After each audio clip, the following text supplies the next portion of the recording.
गांव में तो सब जगह अकाल की परिस्थिति हो गई है। लगता नहीं कि अब इस गांव में ज्यादा दिन रुकना उचित होगा।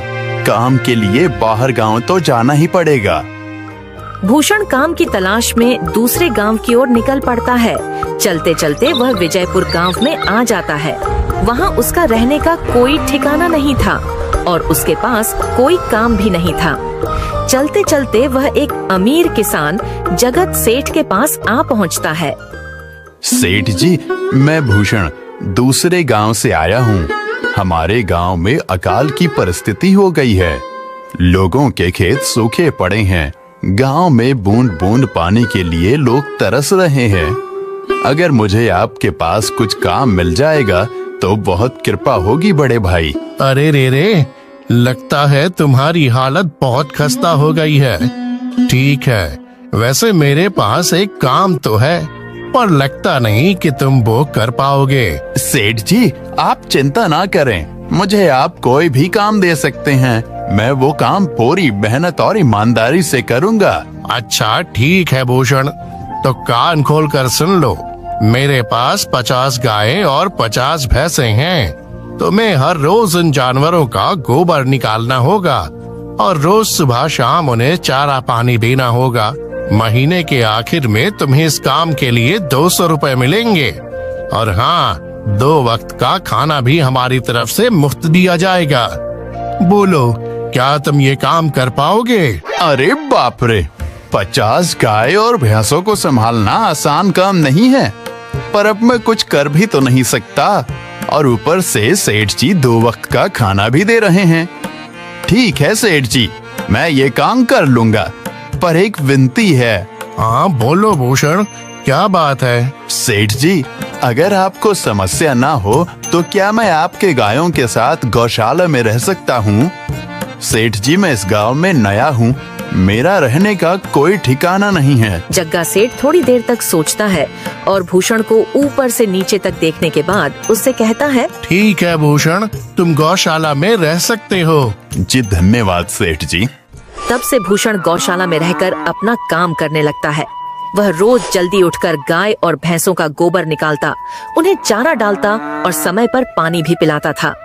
हर रोज भूषण अपना काम ईमानदारी और पूरी मेहनत से करता था।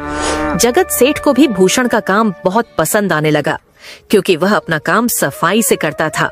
एक दिन जगत सेठ भूषण को बुलाकर उससे बोलता है, भूषण, मुझे तुम्हारा काम बहुत पसंद आया है। तुम गाय और भैंसों का अच्छा ख्याल रख रहे हो, इसलिए दूध की गुणवत्ता भी बढ़ गई है और गायें पहले से ज्यादा दूध भी दे रही हैं। इसलिए मैं आज से तुम्हारी तनख्वाह बढ़ाकर पूरे 400 रुपए कर रहा हूँ।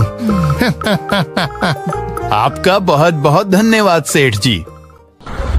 कुछ दिन ऐसे ही बीतने लगते हैं। भूषण जगत सेठ के पास बहुत मेहनत और ईमानदारी से काम करता है। धीरे धीरे भूषण के पास अच्छा खासा रुपया जमा हो जाता है, जिससे वह अपने लिए छोटा सा रहने लायक एक कुटिया बनवा लेता है। उस गौशाला में सोकर तो नाक से गोबर की गंध अभी भी नहीं जा रही। अब आखिरकार मुझे अपने घर में चैन से सोने को तो मिलेगा। तब से भूषण जगत सेठ के पास गौशाला में काम करने आता और 2 वक्त का खाना खाकर अपने घर सोने के लिए चला जाता था। कई साल ऐसे ही बीत जाते हैं। भूषण की मेहनत के कारण उसके पास अच्छा खासा रुपया जमा हो जाता है।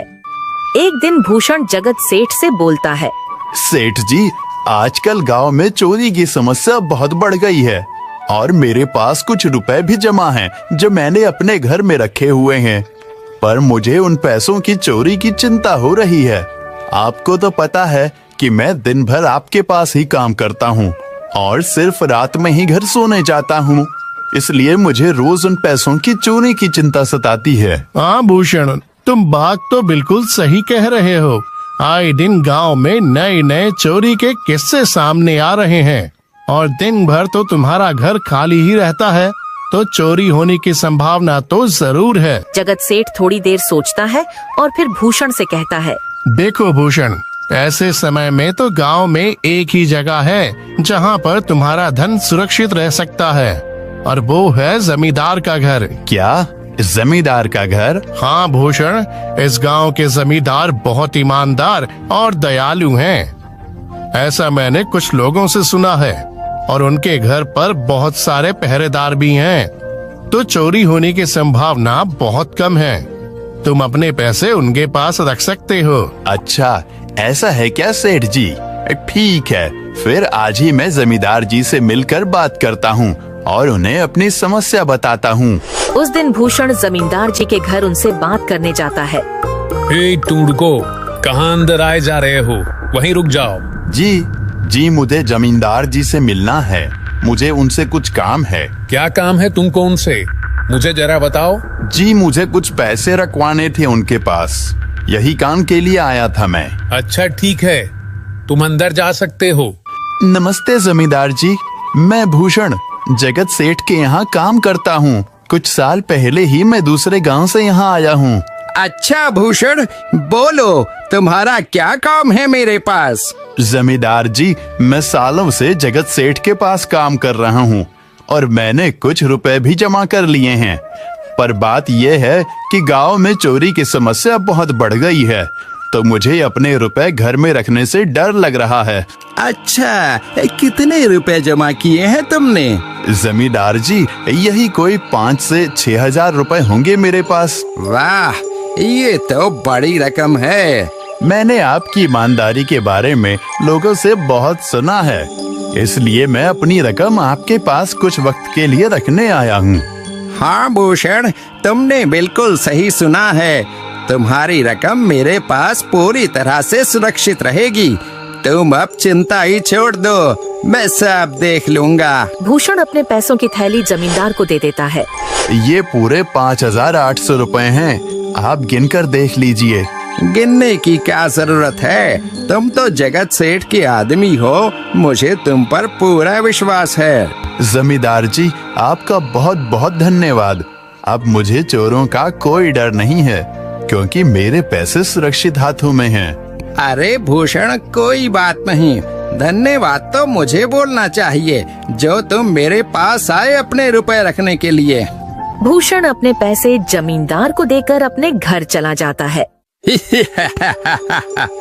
हाँ भूषण, तुम्हारे पैसे मेरे हाथों में ही अच्छे लगते हैं। ऐसे ही भूषण ईमानदारी और मेहनत से जगत सेठ के यहाँ काम कर रहा था। देखते ही देखते 2 साल ऐसे ही बीत जाते हैं। एक दिन भूषण सोचता है, अब बहुत साल हो गए जगत सेठ के यहाँ काम करते हुए। वैसे सेठ जी तो बहुत अच्छे इंसान हैं, पर सोच रहा हूँ कि खुद की जमीन लेकर उस पर मेहनत करूँ, तभी मैं बड़ा आदमी बन सकता हूँ। अब जो मेरे पास थोड़े कुछ पैसे हैं और जो जमींदार के पास कुछ पैसे संभालने के लिए दिए हैं, वो जमा करके थोड़ी जमीन खरीद लूंगा। आज ही जमींदार से मिलने जाता हूँ और अपने रुपए मांगता हूँ। ये सोचकर भूषण जमींदार जी के घर चला जाता है। जमींदार जी, मैं अपने रुपए वापस लेने आया हूँ। आपके पास मैंने 5,800 रुपए दिए थे संभालने के लिए। अरे भाई साहब, मैंने पहचाना नहीं आपको। वैसे कौन हो आप? अरे जमींदार जी, मैं भूषण हूँ। पिछले साल मैंने आपको पैसे संभालने के लिए दिए थे, याद आया कुछ? अरे भाई साहब, मेरे पास कितने सारे लोग आते जाते हैं पैसे रखने के लिए, और सभी के साथ मेरा अच्छा व्यवहार होता है। वैसे आपके पास कोई कागजात हैं क्या? क्योंकि मैं हर व्यक्ति से कागज पर ही व्यवहार करता हूँ। किसने कितने पैसे दिए, किसके कितने पैसे रखे हैं, सबका व्यवहार रहता है मेरे पास। जमींदार जी, ये आप क्या बात कर रहे हैं? आपकी ईमानदारी देखकर ही मैंने आपको पैसे दिए थे संभालने के लिए, और आप अब ऐसी बातें कर रहे हैं। कृपया करके मेरे पैसे मुझे वापस कीजिए। हाँ भूषण, मैं ईमानदारी से ही काम करता हूँ, इसलिए तो तुमसे मैं डॉक्यूमेंट्स मांग रहा हूँ। क्या तुम्हें पता नहीं, जब तुम किसी से पैसों का व्यवहार करते हो तो तुम्हें स्टाम्प पेपर पर लिख कर देना पड़ता है। तुम किसी से भी पूछ सकते हो। नहीं जमींदार जी, मैं आपके पैर पड़ता हूँ, कृपया करके मेरे रुपए मुझे दे दीजिए। बड़ी मेहनत से मैंने वो पैसे जमा किए थे, मुझ पर ऐसा अन्याय ना करें। अरे क्या ये झूठ मूठ का रोना धोना लगाया है? लगता है तुम ढोंगी हो और मेरी ईमानदारी और भोलेपन का फायदा उठाकर मुझसे ये रुपए लेने आए हो। रुक, तुझे अभी सबक सिखाता हूँ। जमींदार अपने आदमियों को बुलाकर भूषण की पिटाई करने को कहता है। इसे तब तक मारो जब तक ये बेहोश ना हो जाए। इस 2 कौड़ी के आदमी ने मेरी ईमानदारी पर सवाल उठाया है, इसे छोड़ना मत। जमींदार के आदमी भूषण को डंडे से खूब मारते हैं। फिर भूषण दुखी होकर अपने घर चला जाता है। भूषण के शरीर पर घाव के निशान स्पष्ट दिखाई दे रहे थे। 2 दिन से भूषण घाव के दर्द के कारण जगत सेठ के घर काम के लिए नहीं जा पाता है। इसलिए अगले दिन जगत सेठ भूषण के पास आ जाते हैं। वह देखते हैं कि भूषण खाट पर सो रहा है और वह बड़ा ही चिंता में नजर आ रहा है। भूषण भाई, तुम 2 दिन काम पर नहीं आए, क्या हुआ भाई? तबीयत ठीक है ना तुम्हारी? कुछ समस्या है क्या? अरे सेठ जी, आप खुद यहाँ आए हो। आप खबर भिजवाते तो मैं खुद चला आता। अरे भूषण, कोई बात नहीं, तुम्हें देखकर लगता है तुम बीमार हो। क्या हुआ है तुम्हें? जगत सेठ, क्या बताऊं, जिस जमींदार के पास पिछले साल मैंने अपने पैसे संभालने को दिए थे, वो आज मुझे पैसे वापस नहीं करना चाहता।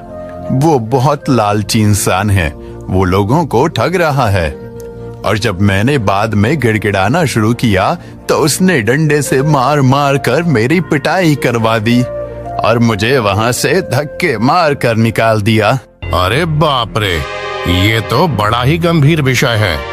मैंने तो जमींदार के बारे में अच्छा ही सुना था, पर मुझे भी नहीं पता था कि वो इंसान इतना गिरा हुआ है। तभी मैं सोचूं, हर साल उसकी संपत्ति इतनी ज्यादा कैसे बढ़ रही है। मुझे माफ कर दो भूषण, मैंने ही तुम्हें जमींदार के पास जाने को बोला था। गलती तो मेरी भी है। नहीं जगत सेठ, आप तो मेरा अच्छा ही सोच रहे थे। ये तो उस जमींदार का लालच है। अब लगता नहीं मेरे पैसे उस जमींदार से वापस मिलेंगे भी। भूषण, मेरे पास एक तरकीब है जिससे मैं तुम्हारे पैसे तुम्हें वापस दिला सकता हूँ। जगत सेठ भूषण के कान में सारी तरकीब बताता है। ठीक है सेठ जी, हे ऊपर वाले, ये तरकीब कामयाब होने दीजिए। अगले दिन जगत सेठ बहुत सारे पैसों को एक सूटकेस में भरकर खुद जमींदार के घर जाता है। अरे जगत सेठ, आज आप खुद यहाँ? बोलो भाई, इस गरीब के घर कैसे आना हुआ? हमारा तो ये सौभाग्य है कि आप जैसे धनी आदमी के चरण हमारे घर में लगे हैं। नमस्ते जमींदार जी। अरे जमींदार जी, आप तो मुझे अब लज्जित कर रहे हैं। वैसे मैं कुछ महीनों के लिए दूसरे राज्य में व्यापार करने जा रहा हूँ। मैं ये लगभग 50,000 रुपए लाया हूँ। मुझे डर है कि कहीं ये चोरी ना हो जाए।